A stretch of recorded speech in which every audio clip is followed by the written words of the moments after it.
తొర్రూరు మున్సిపాలిటీలో కాంగ్రెస్ జెండా ఎగరడం ఖాయం. మున్సిపాలిటీ ఎన్నికల ప్రచారంలో భాగంగా మహబూబాబాద్ జిల్లా తొర్రూరు పట్టణ కేంద్రంలోని స్థానిక అన్నారం చౌరస్తాలో టీ స్టాల్ వద్ద ఎమ్మెల్యే యశస్విని రెడ్డి సేదతీరుతూ టీ తాగారు. అనంతరం మీడియాతో మాట్లాడుతూ మున్సిపల్ ఎన్నికల్లో 16 వార్డులకు 16 వార్డులు గెలిచి కాంగ్రెస్ పార్టీ జెండా ఎగరవేస్తామని ధీమా వ్యక్తం చేస్తూ రాష్ట్ర ముఖ్యమంత్రి రేవంత్ రెడ్డి ప్రవేశపెట్టిన సంక్షేమ పథకాలే మా అభ్యర్థులను గెలిపిస్తాయని తెలుపుతూ మున్సిపాలిటీ మరింత అభివృద్ధి చెందాలంటే ప్రజలు కాంగ్రెస్ పార్టీని ఆదరించి ఓటు వేయాలని ఓటర్లను కోరారు. ఈ కార్యక్రమంలో కాంగ్రెస్ పార్టీ నాయకులు, కార్యకర్తలు తదితరులు పాల్గొన్నారు.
హండ్రెడ్ 16 ఇక్కడ గెలవబోతున్నాం. అందులో ఎటువంటి అనుమానం లేదు. చైర్మన్ సీటు కాంగ్రెస్ పార్టీ కైవసం చేసుకుంటుంది. ఎక్కడ చూసినా కాంగ్రెస్ వాళ్ళకే ఓటేస్తామని చెప్పి ప్రజల్లో స్పందన కూడా ఉంది. మీరు అన్ని వాళ్ళ పత్రం చేస్తున్నారు, ప్రజల నుండి ఎలా ఉంది స్పందన?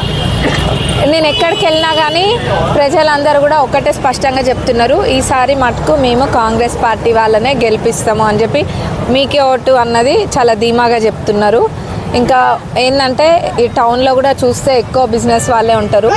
ప్రజాప్రభుత్వం అధికారంలోకి వచ్చినప్పటి నుంచి కూడా ఇక్కడ ఎటువంటి నిన్న అన్న కూడా చెప్పిండ్రు, దందాలు చందాలకి చోటు లేకుండా చేసినాం. ఈ వాతావరణం అట్లనే కొనసాగాలి అని అంటే మళ్ళీ మనోళ్ళనే గెలిపించుకోవాలన్నది అందరిలో ఉంది.